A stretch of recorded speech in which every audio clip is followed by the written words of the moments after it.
Hey guys, just want to go over a few things with the exponent rules, right? Some do's and don'ts, right? So when we're talking about the product rule, the product of a power, we're talking about when we add the same base. So x times x, right? Same base, right? The bottom number variable is exactly the same. And we're really focusing on, like, once we know that's true, then we know, so this is a yes case, right? Then we know we can always add our exponents. So we have two x's here, we have three x's here. They're all being multiplied together. So that's why we end up getting 5, right? We add them together. Now, here's some no's that can't happen, right? So this is not an example of the product rule. X squared plus x to the third, right? We can't do this. We can only do it with multiplication. We need multiplication, right? That's a necessity. Without multiplication, we cannot use the product rule, right? Product, multiplication, they kind of go hand in hand. Another no, right, is when we have x squared times y squared, right? We can't do it either. The reason is because they're not the same base. We need them to both be x's or both be y's. If that doesn't happen, they cannot be done.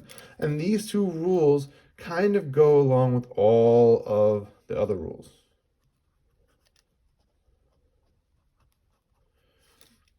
If they're not the same bases, we cannot combine them.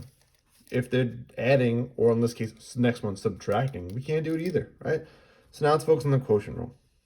These are the ones we've learned so far, right? Quotient. This is when you have a division, right? And then we get x to the second divided by x to the first, right? Now we have division happening, so we subtract, right? 2 minus 1 is 1. Very nice. So we subtract, which is awesome. Now let's check it out on that's a yes example, right? Now let's go ahead and check out a no, right? No occurs when you have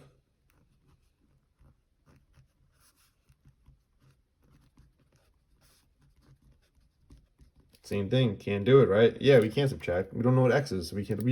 That's like 25 minus 5 versus 16 minus 4. It won't give us the same answer, though it should, right? In some process. That's why we do it this way, right? Should work, where it gives the same answer no matter what. Another no would be if it was x to the third divided by y squared, right? Different bases, so we can't do it.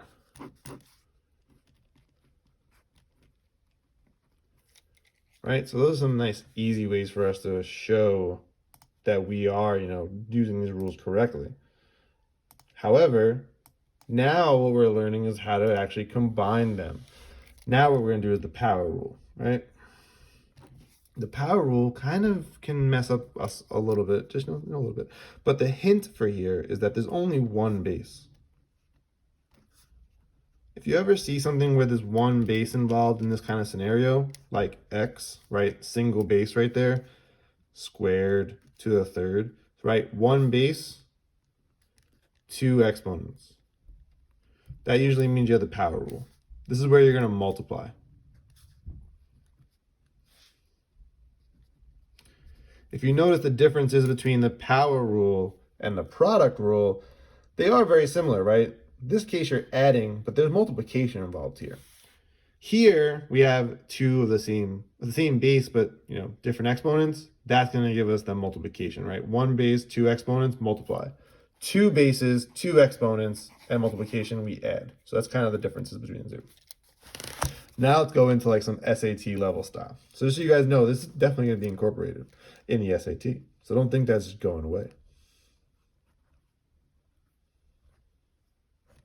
And yes, it gets super duper annoying. And that's why I'm going to give you an annoying one.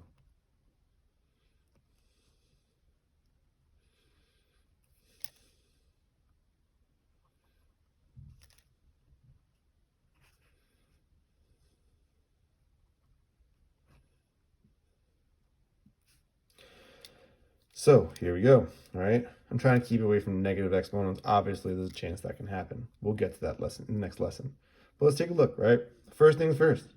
We have a wonderful parentheses up top with a power, and we have a wonderful parentheses on the bottom with a power, right? Unlike the example in class where the parentheses covered everything, this, we know the parentheses are simplifying just the tops of these two. So let's go ahead and do that first. If you notice, each individual parentheses does not have anything that can be combined. Like A, B, and C, we can't combine them, so we just leave them.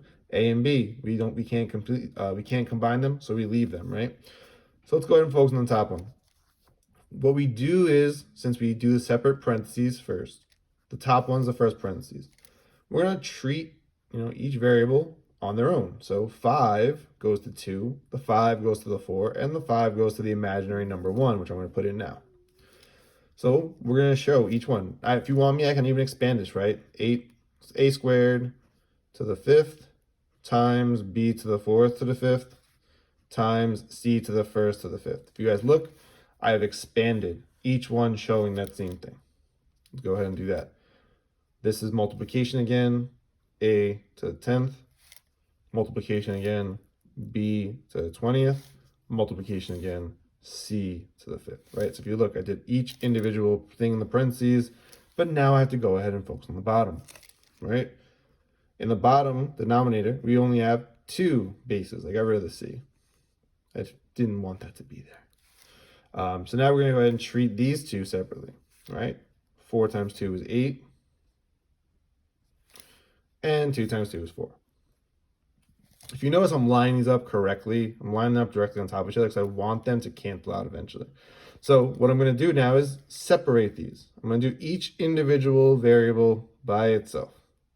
I'm not going to get them combined. I'm not going to try to get them confused. I'm going to treat them separately. So in this case, a to the 10th, a to the 8th being divided, we subtract, right? So 10 minus 8 is 2.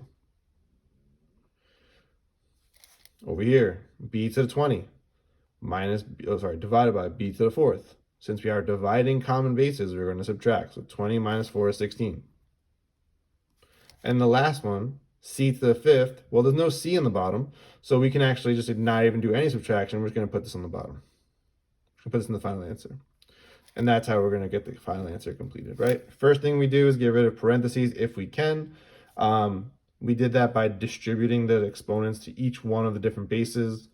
Then we did the power to a power rule, which gives us our final answer on the top. Power to the power rule on the bottom, same thing. We distributed the exponent of 2 to each base. Awesome. Now we're looking at this. And then we just do our quotient rule, breaking it down, getting our final answer, right? Boom, boom, boom. That is exactly how it's done. Don't forget that if you have a whole number, right, and say there's no exponents here, right, just new example, final example here, keep it small, right? So say we have 2a squared b to the 3rd c all squared. Remember, the numbers have exponents. So let's rewrite this. 2 to the 1st power, a to the 2nd, b to the 3rd. C does not have an exponent there, but I'm going to write it in because any exponent that's not there, it's hidden. Right? So now we have a little bit better of an idea of what's actually happening here. Now we take the exponent here, this outside exponent, and we're going to multiply to each individual base. There are 4 bases here. 4.